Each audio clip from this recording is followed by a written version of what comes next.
Doesn't always bring in the big bucks. Kevin Ward. What's up, guys? Hey, how you doing? Hanging in there. What y'all? Are you sick? You're wearing a stocking hat. I just took the dog outside. It's hot. Oh. It's cold out. It's like, oh no. Kevin's Drake's sick. Drake's like deathly ill through his fight from last week until now. Said he was still visiting the bathroom frequently, all the way up until yesterday. Drake, by the way, made an appearance on the Patreon podcast. Wasn't that a pleasant surprise, G-Bone? Yeah, it was cool. Got a text early in the morning asking when we record now, and he said he had a story, and it was a nice little 45-minute debrief of Drake's weekend. It's pretty nice. Yeah, he took the whole show and made it real easy on us. It was pretty great. Yeah, he just sat there. Yeah, it was good to hear from him though. I miss Drake. Miss hearing from him. I do too. I think he misses us a little bit because he's now made 2 appearances, one on the Patreon, one on the public. No, yeah, sure. Just... I mean, you guys are what? You guys have been friends with him for over a decade now. I mean, he probably got pretty used to talking to you guys on a pretty regular basis, and once that gets cut a little short, I'm sure he misses it all. I had to sleep in the same room as him for a whole year. Yeah, I mean, regardless of where you're sleeping at, but yeah, I think that's totally normal for him to want to talk to his friends. I know all of Drake's deepest, darkest secrets. We used to stay up late and talk to each other, tell stories. So that was fun. We're previewing the Maryland game tonight. Who knows how much of that we'll actually talk about. Iowa hurt in the quarterback. I don't know if you guys have heard it. You're probably a little bit more engaged and aware than Kevin is. But I don't think our team or our coaches feel confident at all about who we're going to put out there on Saturday at this point. Yeah, what's going on? Like, Cade's cleared to play, but he might not play. What the fuck's going on? That's just a good way to question it, Kev. You, in a very succinct way, just asked the question that 3 or 4 different reporters tried to ask KF yesterday, and they were just so confused. Sullivan's out for definitely the next 2 weeks, maybe the bowl game. Who knows? He's not available. He's definitely not going to play. Ankle injury, which is a conversation that we probably need to have anyway, because it was fun to watch him play, but then obviously him getting hurt is a detriment to the way, kind of his style and our health at the position. So that leaves us with Shaggy, old Jackson Stratton, who finished the game against UCLA for us and really went out there and did as good as he could. Props to the guy. And Cade McNamara, QB1, supposed to be QB1, who still coming out of that concussion against Northwestern. So Cade is cleared to play. But when asked, it was actually about Linez. Linez got hurt last week, or in the UCLA week. So that's why Stratton came in and he wasn't on the trip because he broke his thumb or something. Somebody's like, okay, so is Linez back? KF says yes. And they're like, okay, so Linez will be number 2 behind Cade and Stratton. Then Stratton, he's like, oh no, we'll probably start Stratton. And everybody was like, excuse me? What? And you said Cade was cleared, right? He's like, yeah, but we'll probably just start it up like we finished last time. And they're like, okay, so did Cade take a step back? And he's like, he is cleared medically, but we don't know if he can be effective. So me and David kind of had this conversation earlier today, which will be yesterday for when people listen to this. What comes to your mind? What are you thinking when you hear that, Kev? Does he have the yips or something? That was my question. I was like, does he have amnesia? Does he not remember who or where he is? Forget how to throw a football. I don't know what to make of that. I honestly have no clue what to make of that.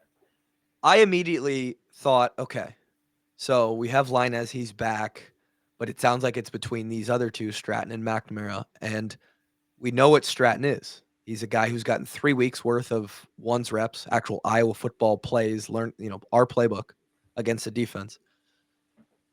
A walk-on guy who was 4th string to start the season, and he's who we're going to go with over the guy we paid dozens of thousands of dollars to in NIL money to bring in from Michigan. And that guy is medically cleared, but we're not sure if he can be effective. He only has to be effective to just be slightly better than Jackson Stratton, who by all means it's not a heavy obstacle to clear there. This is in no way, shape, or form a jab at Jackson Stratton, but he is a step above you pulling somebody out of the stands to play quarterback. He's the walk-on fifth string, was playing scout team linebacker 2 weeks before. I mean, I'm trying to liken this either. to Yes, Cade is dealing with some mental issue where he's like just has the yips, can't perform. I, in no way, shape, or form, believe that the coaching staff now believes that Jackson Stratton gives them the best chance to win over. There's no way they can, right? Because there's just no way. He's covering for him, and Cade is just said, "I'm done," you know. And that's the thing. And I don't want to play, I'm trying to milk this podcast, Kev, where we still have credibility and people respect us. I'm not going to turn this into a drama alert YouTube channel for anybody who knows what that is until this thing is just like bone dry. No one listens. That's when I'll become the clickbait channel. I will turn the walk-ons into a sham. Whoever does the, I don't know if it's you or Gary, but whoever does the thumbnails is really good at clickbait. That's Kluver. He's the graphic designer. And let me tell you, it has increased our views a lot. You just got to get the shocked facial expressions as well. I know we got to start adding those in there. Like we're a couple of outlined, outline it with white. He said, "What? Sullivan out for the season."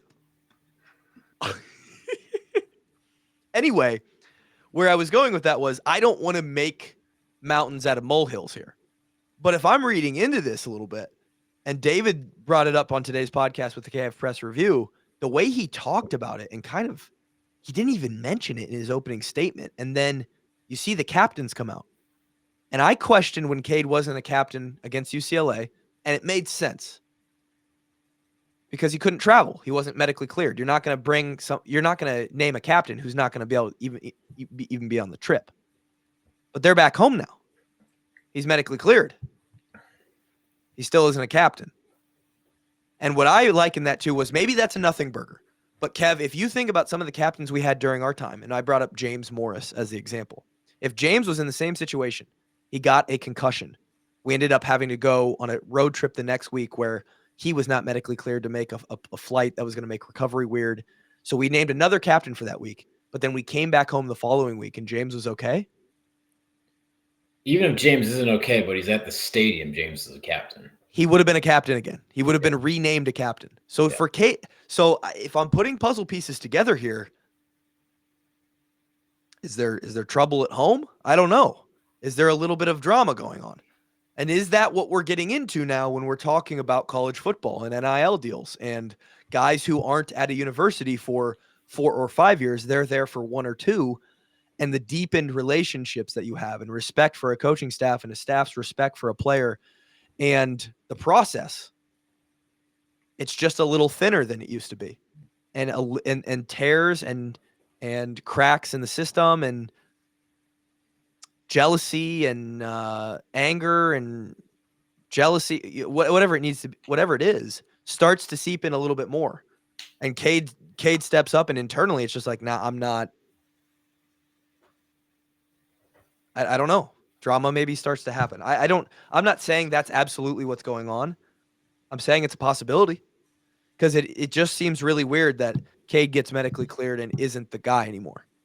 After all this time, we're like, hey, can we play Brendan Sullivan? Is there any chance Sullivan will get a shot, or is Cade the QB? No, he's our guy. Cade's proven that he's what he's shown us, and now all of a sudden that's not the case. If he's medically cleared, I don't know. Here's an idea. We joked about it, but is there a chance that Tim Lester actually was able to unlock Jackson Stratton in the past 2 weeks? It is possible that Tim Lester has chiseled away the rough around the time, and that is in theory, right? Yeah. This is all just theory. Of course. you guys talk about like really the only 1s and 2s get reps in practice, right? Yep. Right. So he's gotten like exponentially more reps. Oh yeah, his familiarity with the system and the amount of practice reps he's gotten has literally by each rep he's taken like doubled, tripled. Like it has just it's skyrocketed. Mathematically, it's like infinite amount of time of practice reps than he had 4 weeks ago. Right. So I don't know. Maybe it's just they 4 finally. 4 weeks ago was like 0. I think like if we're just throwing stuff at the wall here. Yep. Trying to make sense of this.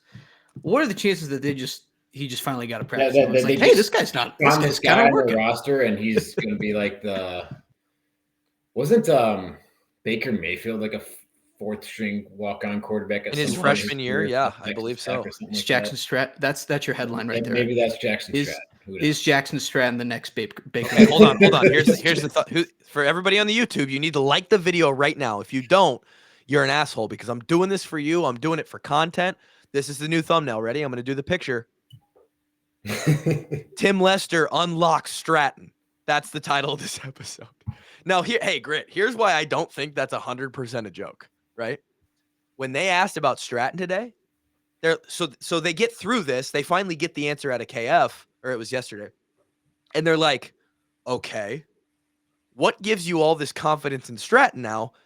Just 2 weeks after he had to come in relief, and like, has Cade taken a step back? Like, what is the reason? Like, how confident do you feel now versus 2 weeks ago? And Kirk's answer to the media with a smile on his face was, "Oh, I feel a whole hell of a lot more confident now." Is Stratton balling? Well, yeah, because again, like he probably hadn't seen him throw a football since like April. He said the words, "I had not seen him throw a football." He didn't even meet the guy until August. Well, again, like, yes, he is obviously a hell of a lot more confident now because, like, he literally knew nothing prior to the UCLA game, right? Yeah. What is this? I mean, the kid did lead a 75-yard touchdown drive against a good defense. I don't know. He had a couple good throws. Are they just saying like, hey, let's just tell Maryland expect the unexpected and just like they got zero idea what's coming? I was just gonna say, are they trying to hold this close to the chest, and then when they come out on Saturday, Maryland's just in for one? They're walking into a bad situation. Here's a new one: Maryland's in trouble. You know, like we got a lot of thumbnails here. Clickbaiting your way. You're pushing the line up to like 15.5. Just it's based off of one podcast. They got good intel.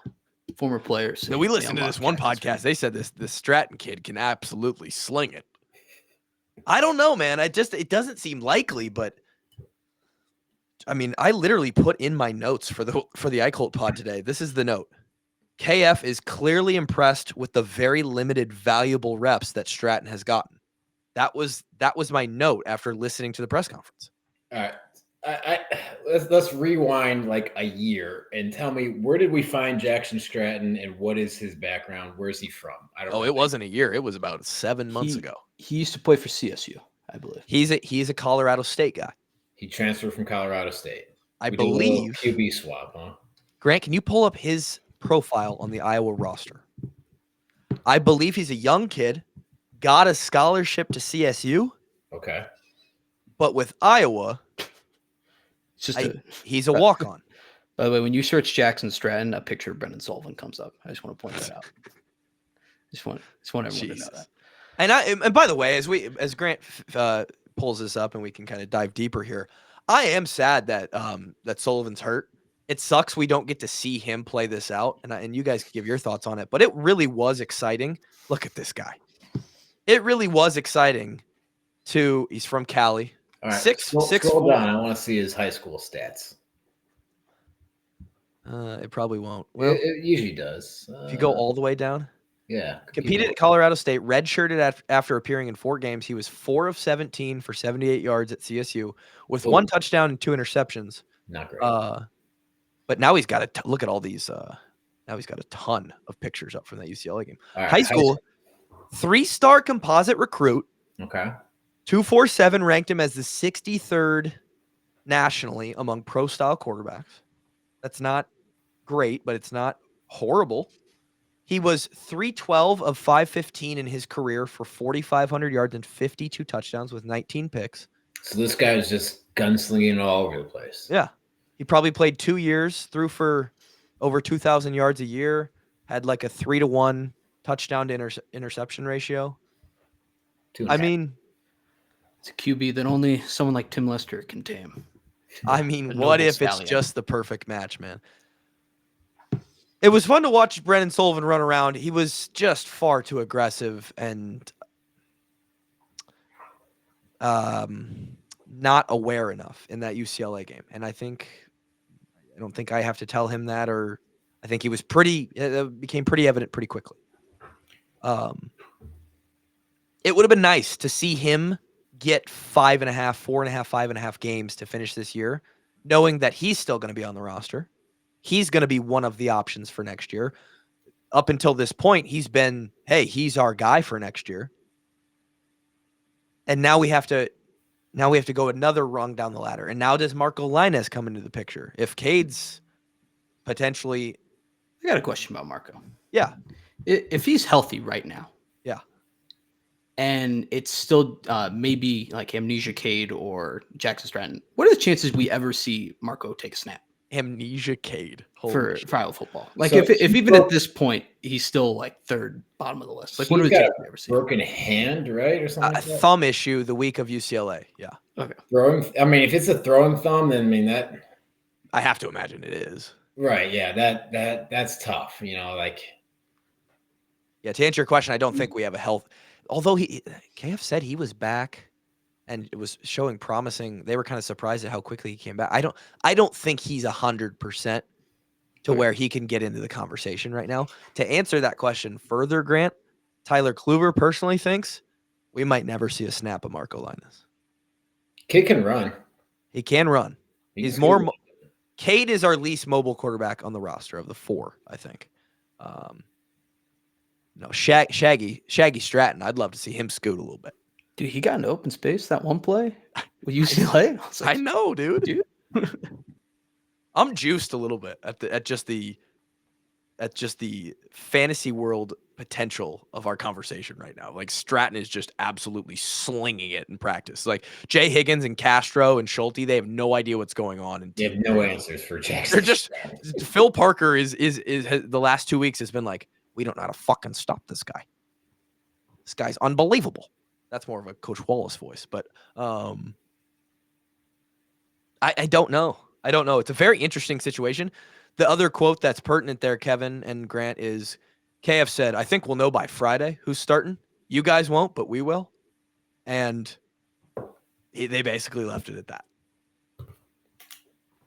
I genuinely believe he has no idea who's going to be the one trotting out there Saturday morning. And that's what I told Eicholt. I was like, when he says that, I think he absolutely means it. I think at this point in the season, defensively, a couple times they've been at a loss for answers of what's going on.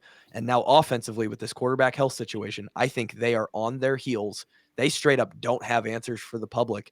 And they're going into this week blind like everybody else. Hey, is Stratton looking a little better? Is Cade looking a little better? Who knows? We'll decide at game time, and we're just going to roll with it. Scary place to be. It would just be much better if we were just like, yeah, our quarterback's solid. You know, most important player on the team. Yeah, that we got consistency and just good play at it, right? I mean, it's like just not the situation. Didn't Nate Stanley break the record for like most consecutive snaps taken? Or was that CJ? Like most for an consecutive snaps taken for an Iowa quarterback? Yeah, something like that. I think it was either Nate or CJ. I mean, he started for 17, 18, 19. 3 years? I mean, there's got to be. I don't think he ever got hurt. Played in a bowl game every year. So he would have started 39 games in a row. When was the last time we had a 3-year starter? Wasn't CJ. No, it wasn't CJ. Obviously not Rudock. Wasn't Rudock. I don't think it was Vandenberg. Stanzi was 2. Stanzi was like 2-ish. He might have. That might be a stat. Yeah. Now I'll tell you whose game started streak he doesn't touch. And that's yours truly. Is yours like they have to go to the college football playoff one time to break yours, right? Yeah, I have the all-time Iowa consecutive start record for any player, any position in the history of the program. 4 years, bowl game each year, plus a Big Ten championship. Plus the Big Ten championship. So it's 53. The only one who could have beat me was I think Nico had a chance, and then he got hurt for a game and he didn't start. Well, he was also there for 6 years, so right. I guess that might be a Mickey Mouse record. Desmond had a chance, and he ended up getting suspended 1 year for like the first half. Yeah, the first quarter of a game. So he messed that up. Otherwise, you guys would have tied. Yeah. So that's really my only calling card is the polecat and the one just completely unimportant record that I have. Surely there's someone you share that record with, though, you know? I tried to think back and look for it one time, and but you know what? Because you have the Big Ten championship, so right, and so that's the kicker is they didn't play. They didn't play even before 2015. If there's a 4-year starter and they went to a bowl game every year, it would only be 52. Yeah. So I'm pretty sure I'm the only one. So you're saying there's a huge asterisk then with the Big Ten championship on the. Well, yeah, I mean, theoretically, there were definitely Hawkeyes who started for 4 years. It's a hard record to break though because what about anybody currently that? So that's the thing is they went to the championship in 21. Someone on the team could have gone to 2. So it would have to be someone who started in 21 and has started all the way through this year, or started in 20, 23, 24. Yeah.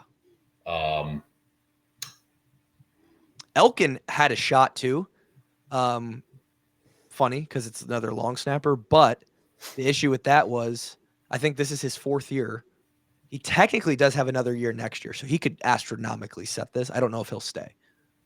His first year of starting was when Spiewak kind of had the yips, and he didn't start until the second or third. He didn't start until the 3rd game. He got brought in the second game against Iowa State. Started his first game, the 3rd game of the year, so he's going to be 1 short. But yeah, I don't know. Stratton could be the answer. Stratton could take the Hawkeyes to the stratosphere. Who knows? But a lot of potential clickbait titles and thumbnails for this one. If he starts going off, we got to make like a. Stratton. There's got to be a Shaggy shirt. No. We got to make like a Stratton Oakmont meme from Wolf of Wall Street. Yes. Wouldn't that be fun? Yes. Dude, there's so many NIL. Oh my God, dude. Do we superimpose his face over McConaughey?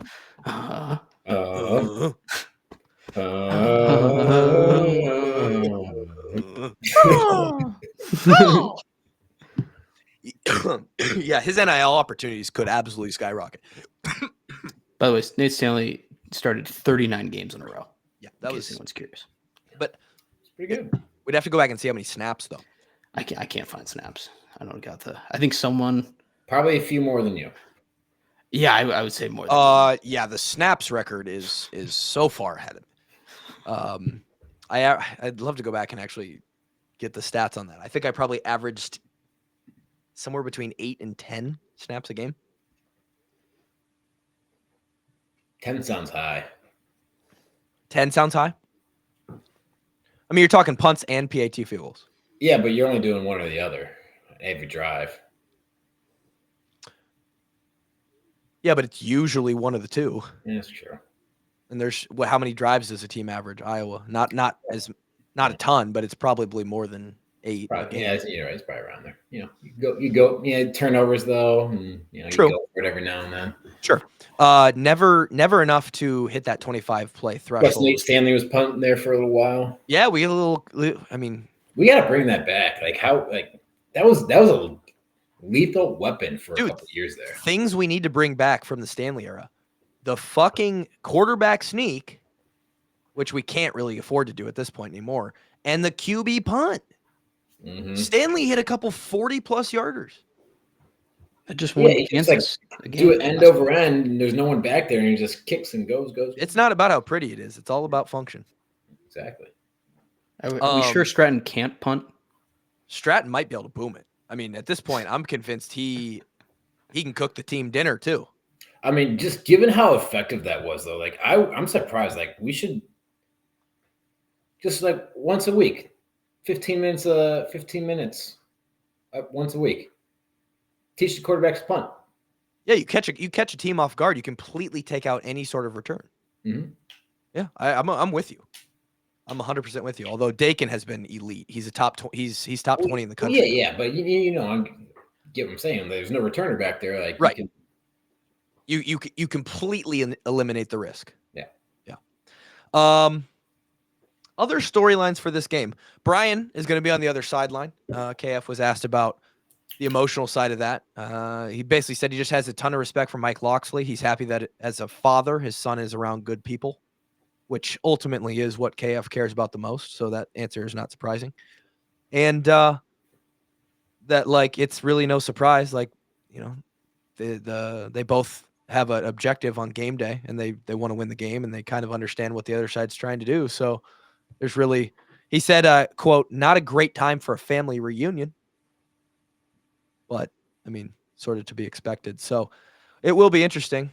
I wonder if Brian at all has like a little twinge of like, you know, the Hawks do well on a play here and there, and he's like, hell yeah, come on. Like if he's cheering for us a little bit deep down inside, or if he's like, you know, probably not. I mean, I would say probably not. I mean, it's family, but like it's a football game. You're not going to war, right? It's like sure. You want to, like, when you play a game with your brother, your sister, or whatever, like when I play with my kids eventually, like they ain't winning for free, all right? They got to earn that shit. All right. I assure you, each of them wants to win very much. It's not going to be controlled by the fact that they have a family member on the other side. It's like, oh, well, at least I lost to them. Like, I'm of the same opinion there. Like when Kinley starts to be able to like actually dribble and, you know, bump a volleyball around, like she's gonna get the work. Okay. But I cannot wait for little Kevin Ward to be running around and them just be like, my dad's an asshole. He never lets me win. I saw a post on, I forget which social media, but it was like every year on the dad's birthday, he races his kid. Yep. 40. Yeah. Well, see how long do you think you could do it? Well, it depends on when you have kids too, right? Well, of course. Do I at 40 beat? I mean, in your situation, you're good till 40 for 40. Sure. So I think I beat a 10-year-old kid at 40 for sure. I don't think I beat a 15-year-old kid at 45. So somewhere between there. It's in between that range, especially your kid who's likely going to be an athlete, and 15-year-olds can absolutely fly. And, absolutely, yeah. And they won't have. You're doing pretty well if you're still anywhere near your top speed at 45. Oh, come on. I would say 95, maybe 99% of 45-year-olds can't even sprint without hurting themselves right now. It's actually one of the sadder things in the fitness industry is how it's like 95% of people never sprint again after 30 years old. Sprinting's great for you. Oh, it's unbelievable. When's the last time you sprinted, Grant? Better get on it. It's been a little bit, I'll be honest. For someone who used to sprint daily for a long time. Exactly. Like 20 years. Actually, probably not 20 realistically, but 15. Yeah, something like that. I mean, it's been for my own like personal reasons. I haven't done it for a little bit, but I'd say maybe like I think I sprinted a couple times on the pickleball court over the summer. Quick little burst. Yeah. Yeah, quick burst maybe, but it's been a little bit. Prime example. People think your metabolism slows down drastically as you get older. Turns out you just stop moving a lot more. You just become extremely sedentary. That's another conversation that people aren't ready to have yet. Speaking of kids, shout out to Josie Jewell and the Jewell clan. Gonna have number 3. Oh, very cool. And supposedly, in the way I read the caption by McCall was that this will be their last one. Now, for humanity's sake, I hope that whatever form of permanent contraception that they approach fails, and that they have 6 or 12 or 40 more kids. Because, as I told Josie in the group chat, the world needs more Jules. That bloodline needs to, I'd be fine if each of his kids decided to have 3 or 4 of their own. Because that bloodline needs to, that's a Viking bloodline right there, Kev.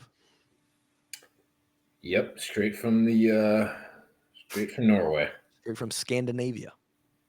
Tougher people, stronger, more mentally capable.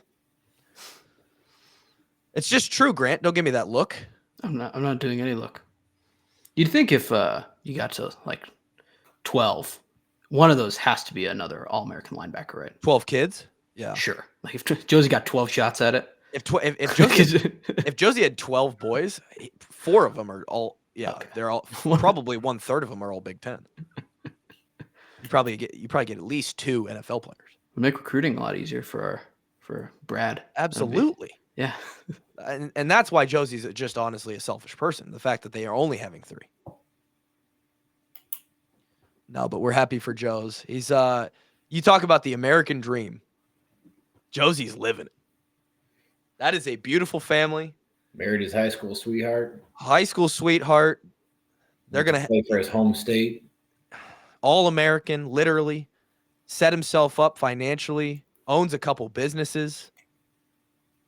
Fucked us out of outlaw farming. We could have all been rich. But hey, you know. It's also, he was a Denver Bronco. I'm assuming that's every young football player's dream. It was his dream, actually. He was a Broncos fan. He was? There's a picture of 5-year-old Josie with a Bronco helmet on. That's actually so cool. Not that I wasn't before, but avoid just terrible teams. Like,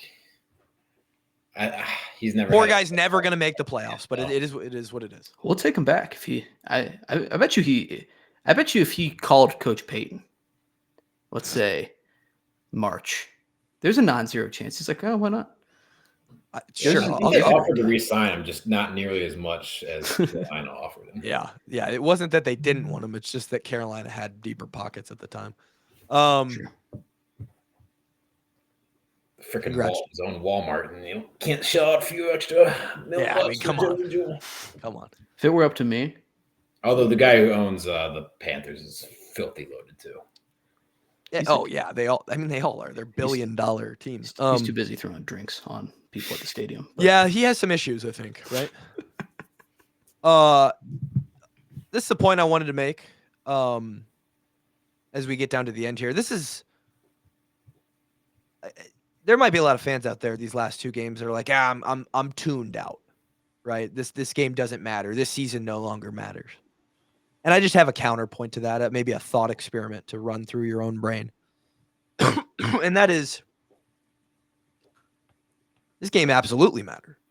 Maybe the Nebraska one more than the Maryland one, but when you look back and you have all these conversations that you get into on Twitter or with your buddies, or maybe you're friends with Iowa State people, God bless you, and you know, you get into an argument, and they're like, well, Iowa, you guys never make a big game, and you're like, oh, well, Iowa State's the worst program in all of football history. And some of the things you fall back on are Iowa wins 8 games every year, right? Iowa has all these trophy games that they win every year. They just house these trophies. And there's 2 very important games on the line that have implications on that final record, and a season that you will look back on and say, well, even in our worst season, we beat Nebraska. Even in our worst season, we were 3-1 in trophy. Like there is something to play for here, not just for the players, but it's at stake for the fans. And I think you're lying to yourself if you say you're not invested in these games still. I think Kinnick on Black Friday is going to be a sellout. There's going to be 70,000 drunk Hawkeye fans that are very enthused to go watch that game. These seniors only have a couple opportunities left. And I remember this time of senior year, Kevin. We were 6-4. Things start to get, and it still felt like everything was on the line, because your career is quite literally, it's narrowing in. It's narrowing in. I remember just being like, it's scary. It's like, oh my God, dude, we're a week and a half away from being done. Every day feels like it just slips away. Yep. So there's a lot to play for.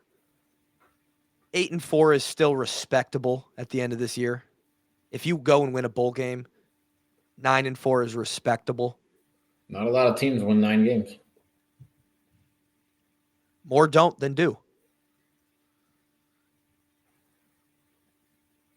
Opportunities and another bowl trip of travel and experiences for the guys on this team. If you care further than just the jersey and you care about the guys in the jersey, You care about the program, man. Like just heading into the future, like yeah, it's easier to commit to a 9-3 team or 9-4 team than a 6-6 team, 6-7, 7-6. You just care about leaving the program in a good place. That's been good to you for however long you've been there, whether it's 5 years or year and a half. Exactly. So that's what I got to say on that. I don't have much else on this game. Maryland supposedly has a pretty talented quarterback and maybe, according to KF, maybe the deepest 3 receivers in the conference. And that's including Ohio State. Their offense is pretty good. Like they've been in a weird they've been in a we outgained this opponent and lost situation. Well, I mean that's Iowa's MO. We rarely outgain opponents, but I don't have a lot of, as always, I don't have a lot of matchup or game. Yeah, I watched Maryland versus Northwestern. That's the only Maryland Terrapins film I've watched this year. They have one really good receiver. Apparently, KF thinks they have 2 more. Not as good as him, but yeah, quality. What do you think of the stadium? I thought the stadium was a decent place to play.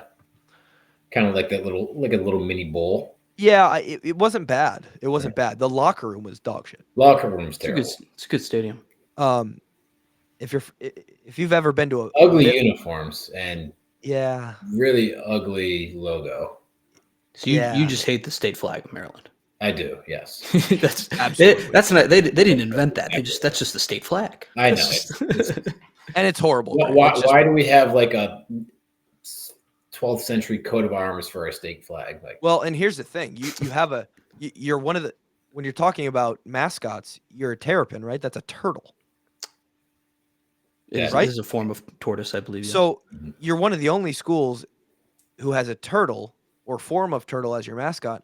Come up with something cool. Oh, they got a cool little terp logo. Okay, kind of like we got the Herky one where he's charging. Use that, dude. Use a savage ass turtle as your logo. I have watched a few nature documentaries in my day, and I do know that when turtles are born, there's a lot of birds that go picking off all them turtles trying to dash it to the sea. So this is a good one for the Hawks then, huh? If David Attenborough says anything about it, hold on. Here's another one. Turtles should be the scared of the Hawks. Oh, I was confused. I'm gonna be honest. I didn't know where you're going with that one. I'm just trying to get the old thumbnails. I think when I was in 7th grade, I accidentally got locked inside of Maryland's stadium, like trying to explore it on my own with my dad. We got we followed someone through doors that don't locked on the inside. Mm-hmm. That we didn't have badges or anything to get through, so we accidentally got stuck in the. I liked the stadium. For those who are wondering how big and spacious and nice the opposing locker room was, I don't know if they've changed it, but if they haven't, it is quite literally, think of your mid-2000s middle school locker room. It's that. And it might be worse than that. It's it's a bench in the middle, like a standard park bench without a back. You got 2 stakes in the ground and a plywood over it, and there's lockers around the perimeter. That's it. Yeah, the room might have been 60 by 20. Maybe. It was unbelievable. You would have loved our D3 class. It's just a classroom locker room. Yeah, that's yeah. Grant, could you pull up real quick before we go into the awards winners here? Try and get out of here a little early tonight. Could you pull up the old G-Bone top 25? Oh shoot. Okay. The one that matters. We haven't talked about this in forever. That's why I'm bringing it up. Okay, hold on. My computer's frozen. Actually, that's my bad. Wow, unbelievable. The new. I will say this is the most. Not this top 25. I think this is fine. But the new college football one is some of the most delusional stuff I've ever seen in my entire life. Now, immediately you go to the tie for 6th here with your potentially 10-2 SEC teams. Correct. And that's you try and rank these. Sense, you right? try and rank these teams. No, I know. I don't have any. I don't have. I think the bias towards Georgia and Alabama would be. Yeah, I mean it's a mess. Tennessee beat Bama, who got beat by Georgia, who got beat by Ole Miss, who lost to. Ole Miss lost to Kentucky. Kentucky, who's not ranked, and they also lost to LSU, who's no longer ranked. What are your guys' thoughts on the current discourse and conversation online about the SEC pushing for basically like as many teams as they can possibly get in and just shitting all over Indiana and saying that they should not get in if Indiana loses a single game?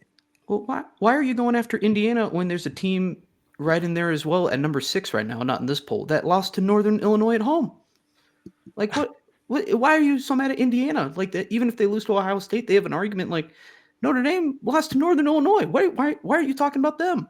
I will say this, like Indiana's 10-0 and they're having a great season and they've looked good in those 10 games too. Like they're not just squeaking by 10-0. They've looked good. Yeah, they're handling them. But their toughest win, I believe, is a 5-5 Michigan. Sure. And I understand 5-5 Washington, I think. And that's, I get that. Here's the problem is part of this 12-team playoff, like when you extend it to 12, you should be extending it to a place where if there's a team, any team with one loss, unless it's any power team with one loss, power 4, at 12 teams, that team should be in. Probably, yes. Yeah, I'm totally there with you. All I'm saying is that as of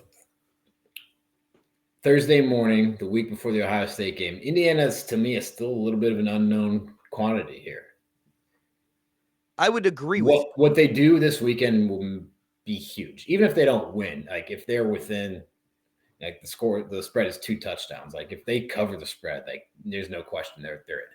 Grant, how much money would you pay to secure an Army victory over Notre Dame this weekend? Like I write a number down and it happens. Yeah. I don't know. I think it would be fun for the world. I think it'd be just fun for the world because then it also we joked around I think like 3 weeks ago about like because I think Hassel brought up of like, hey, what if the Big 12 just got left out? Yeah. I mean, yes. I mean, then, Army wins this game. They're gonna have a serious discussion. They're undefeated, right? They've got to be in. There is still a chance. Yeah, because I don't know Army's last game of the year. It's Navy. It's after the conference championship. Okay, so it is okay. They're probably going to beat Navy. Like, you can't leave undefeated Army out of the 12. Again, I know it's Army. It's not you cannot leave an undefeated. This can't be a Florida State situation from last year. You got to put an undefeated team in there. So the way this is set up, say Oregon wins the Big Ten, somebody wins the SEC. Boise State wins their conference. Yeah, and you can't leave a Boise State team that's only lost is a single possession to the number 1 ranked team. By 3 on the road to the number 1 ranked team in the country. Yeah, Miami wins the ACC. Now all of a sudden the top 4 Well, I don't know about that. SMU is looking like the okay, one or the other, right? Like the Big 12 is in trouble, especially if the teams at the top continue like they lose in the next couple. Like look at this weekend. BYU is an underdog to Arizona State. Yeah. And then Colorado, I think, is only a 3-point favorite to Kansas. Yeah. Like if those two lose, it's looking bleak. I don't think that is some real chaos. I don't think a 2-loss Big 12 team gets in. Champion does just because there will be riots if they don't. You think that I think the champion squeezes in as the last team? Because that team's not going to be ranked in a spot that they get in at large. or they will be. My rankings look very different than the actual rankings. No, I understand. So can you pull up the actual rankings, Grant, just for sake of argument here? Don't they? No, Big 12 gets an automatic bid. No, it's just that It's the 5 highest ranked conference champions. It's not a specific conference. Oh fuck! So if Army's could be literally anyone. Just wait, Army West and an American, they'd be ranked above them. The Big 12 is collectively cheering for Army and Boise State to shit down their leg because there is a real situation where BYU is or Colorado is your highest ranked Big 12 team, and they're the champion of the conference, and it isn't in a spot ranking wise where it gets them in the playoff. Yeah, they're not the highest. But I think the committee would pull some committee-ish stuff and just sneak in there. I agree with you that they would be like, they would rank. They do some mental gymnastics and yeah. We need a Big 12 team in here just for TV ratings. Right. Like they did some serious mental gymnastics to leave Florida State out last year. Sure did.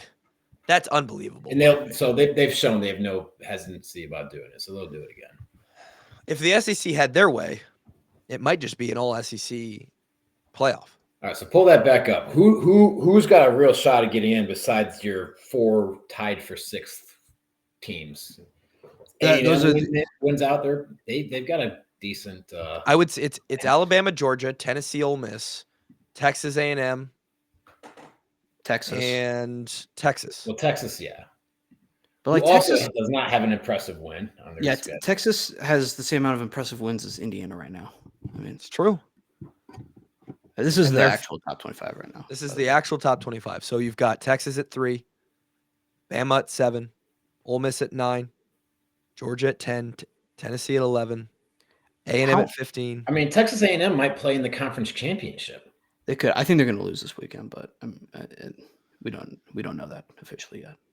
I mean, yeah, they've got Auburn and Texas to close it out, but if Texas A&M wins out and Texas loses that game, goes 10-2 with no impressive wins, does Texas get left out? I think if Texas loses the game, they're done. I'm going to be honest. I'm telling you right now, at 14-16, the Big 12 is just they're playing with fire. I don't know how I want an explanation as to how BYU beat SMU. That is the ccraziest thing on earth. And is still ranked behind them. That is the craziest thing on earth. Those two should be flipped, and there's just no. I would love to hear the breakdown of that, and then also how Mizzou has just. I saw somebody, Grant, you're gonna love this. I saw somebody. Hey, statement loss, right? Sure. Statement loss. I saw somebody arguing this point. Both 9-1 football teams.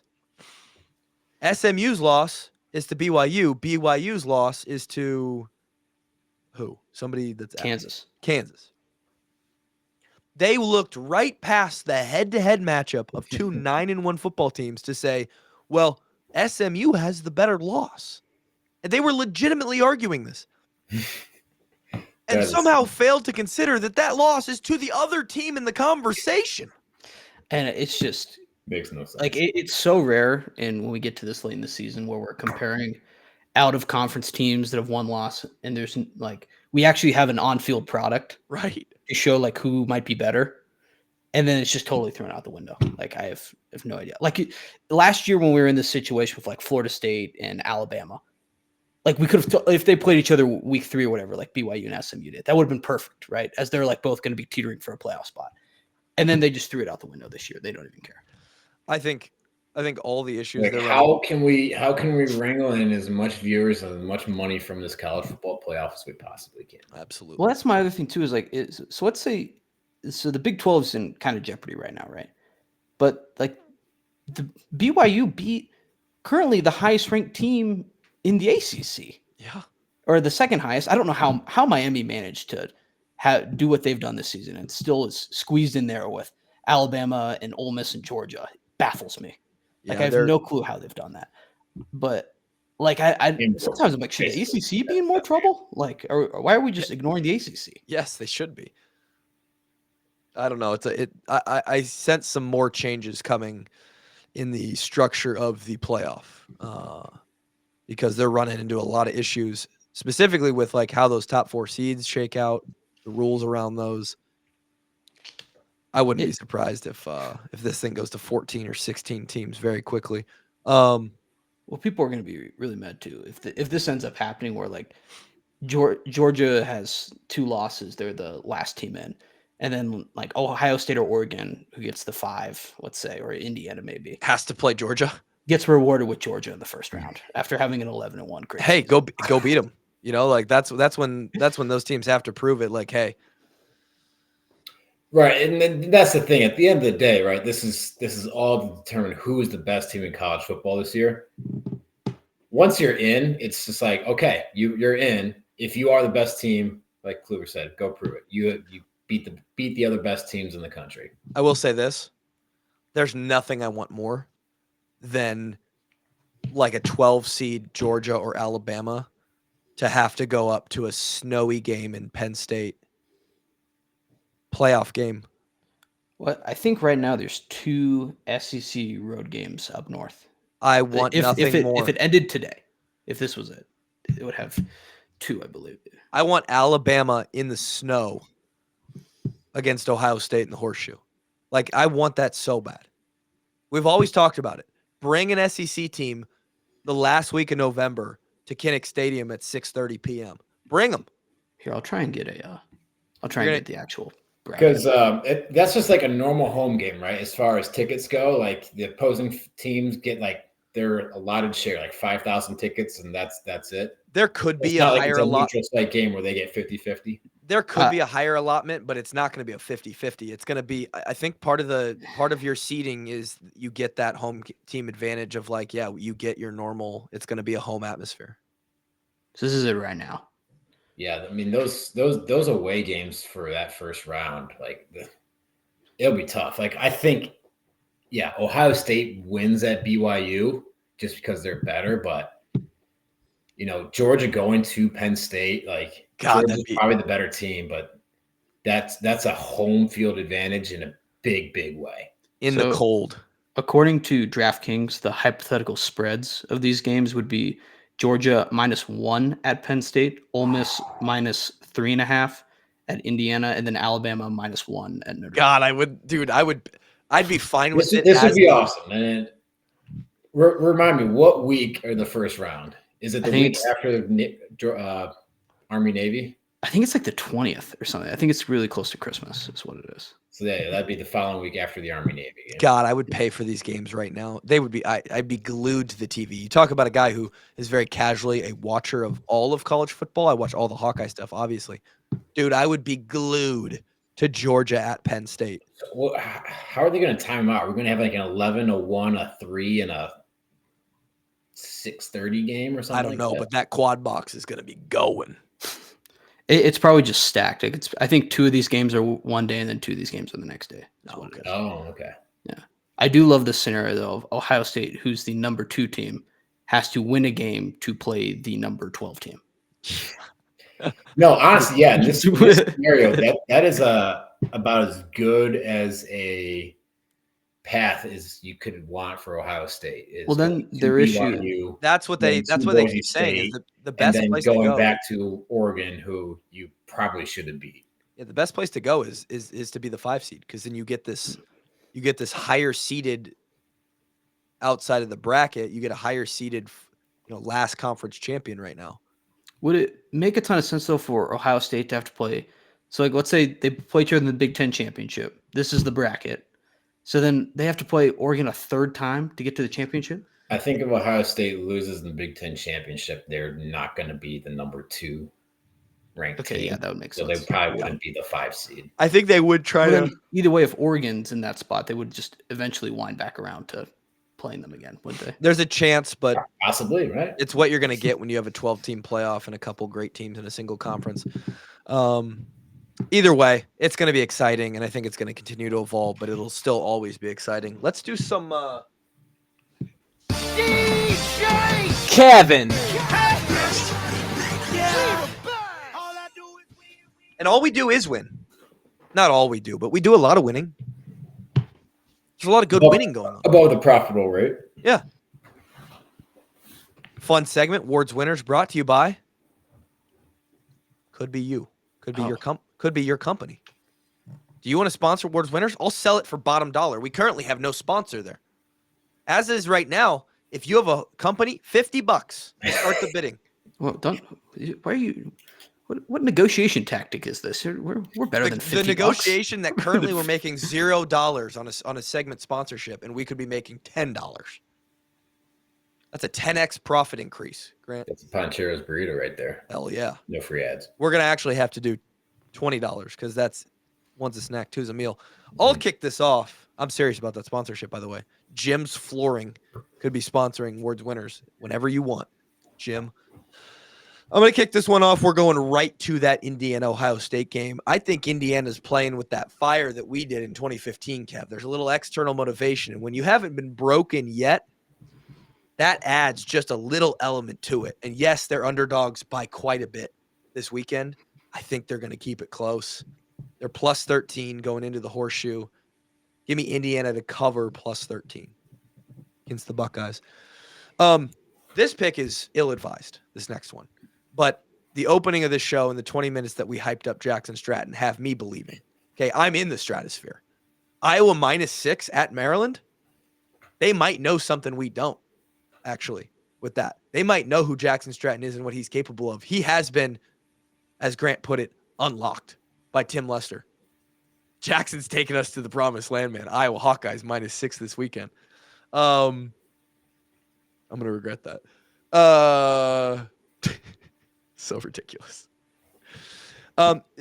Old Faithful at this point, and Appalachian State can play some football, especially when they're home. But JMU has just been so trusty when I take them. JMU -7. I'll say App State's not. They haven't been the usual this year. No, they haven't. I would feel better about that than you were. Yeah. You say -7, by the way. -7, and I'm actually doing 4 picks today. I know. I think Colorado and Deion Sanders, they're in a bit of a trap situation here, and the line says so. They're only -3 against Kansas. Kansas not a good football team this year, but they had an exciting game against Iowa State. They've caught a little bit momentum. I think Colorado is on a war path, and they're trying to prove people wrong. There's a massive chip on their shoulders over there in Boulder. Give me Colorado -3. Those are my 4 picks of the day, of the week. Grant? Do I go? Okay. Everybody buckle up, grab your popcorn. We're going to have to rename those segments to be Grant's Games of the Week or something like that. The alliteration of Ward's Winners is good, though. And then you gotta remix a new song. Like I don't know. I like Ward's Winners. Worked so hard on that. Hey, the branding rights to that song are super expensive. I went double platinum in 2020. I have Kansas plus 3.5 to start. I like what Kansas is doing right now. They can win out and potentially go to a bowl game. They've just been the kick in the groin to the Big 12 conference and kind of to just the playoff this whole year, the past month at least. So I'm going to take Kansas plus 3.5. And then on the other side, Arizona State -3.5. I'm starting to think Arizona State might just be the best team in the Big 12. They're, I feel like a sneaky got a chance. 2-loss team right now. And did you see on game day last week, they were playing Kansas State and like Desmond was like, why are we even talking about these guys? Like, we don't care about them. Little motivation maybe there for him still going into this week. Arizona State -3. Just respect the troops. I'm taking Army plus 14.5 at the Pinstripe Bowl, or not. Well, I guess it's Yankee Stadium, but where the Pinstripe Bowl would be. So I'm taking Army plus 14.5, Auburn plus 2.5 versus Texas A&M. Fresno taking on Jackson Stratton's former school, Colorado State, this weekend. Colorado State could be in the Mountain West championship game. They're having a pretty solid season, but I'm going to take Fresno State. If they had Jackson Stratton, they damn sure would be.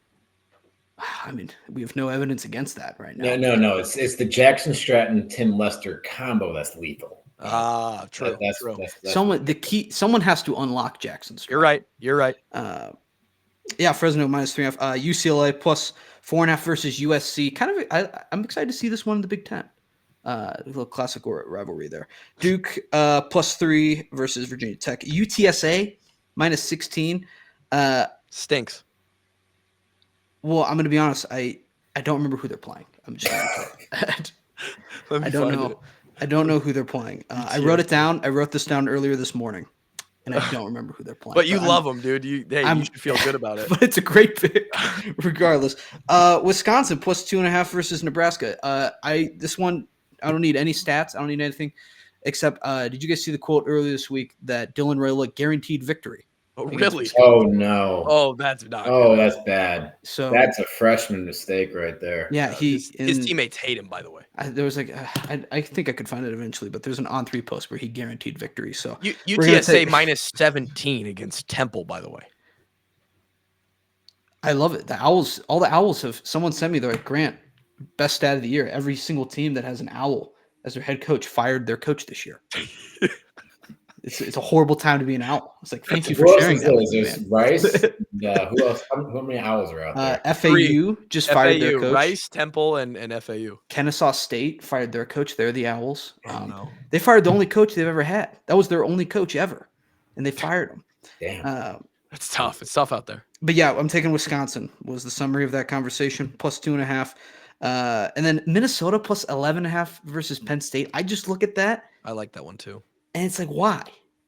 Why is that the line? That seems very strange. And I don't know. Minnesota's been a little hot. It's cold up there. That's my only argument. And that's exactly what they want you to think. That's exactly what they want you to think. All right.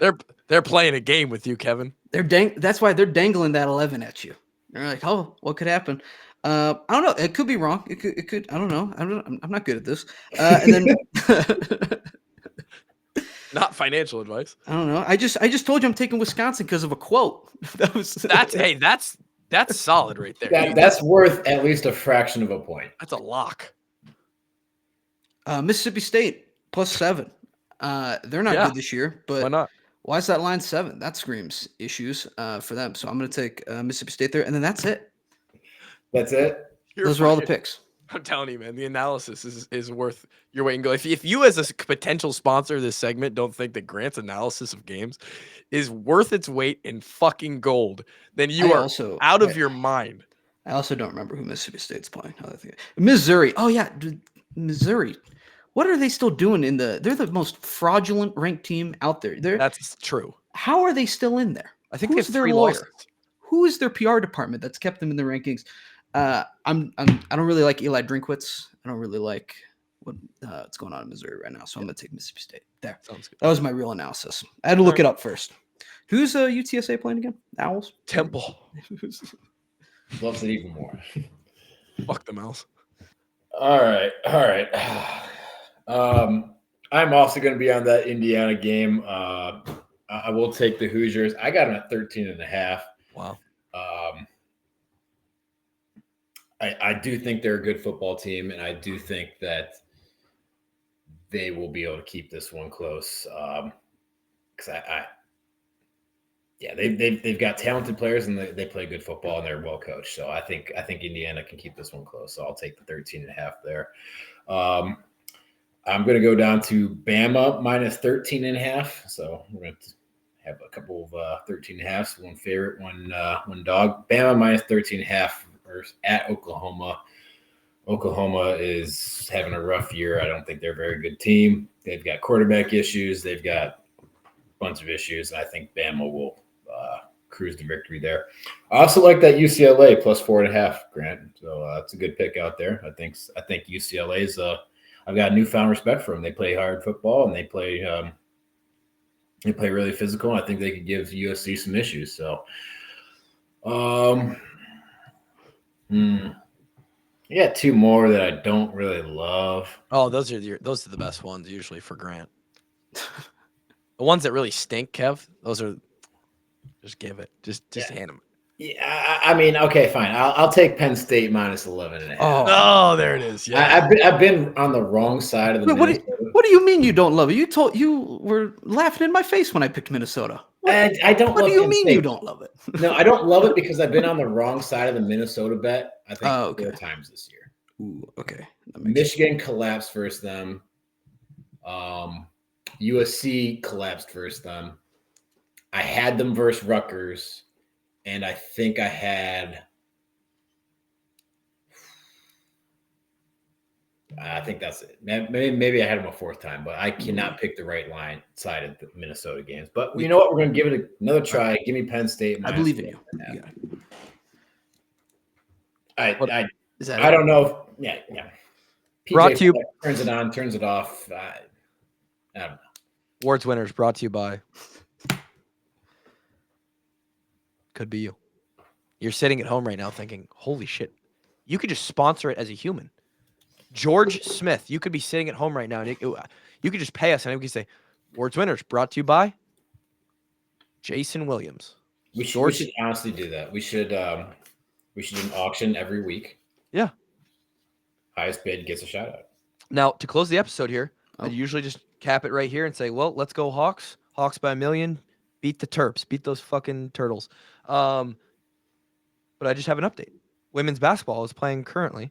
We're about to close out this game against Kansas in the I believe what is it, the Sanford Pentagon? Beautiful Sanford Pentagon. They're up by 12 with about a minute left, as I see on here on the Google. Iowa State, big time women's basketball team, top 10 to start the year this year, undefeated, just like Iowa, number 8 in the country, down 13 to the UNI Panthers with 4 minutes to go. Oh, you're gonna jinx them now. Why did you? You shouldn't have done that. Oh no, couldn't be me. If they lose, it's their fault. Don't blow it, right? But I'd actually prefer Iowa State to win that ball game because we don't need good teams with any extra motivation to, it creates a bad spot. Grant, you know what I'm saying? Trap game. Just like that. That was a mousetrap for the podcast listeners. When you zig, Grant zags, and that's just facts. I didn't zig anything. I think I got zigged by the Temple Owls. They completely. Don't be an owl. That's what we learned here. Thanks for listening. Tomorrow, 5-10-5 show with Coach Lima. We'll talk to you next week as a group when we recap the Maryland game. Hawks need to be 7-4 at that point. We need it. Hawks by 1,000,000. Talk to you then.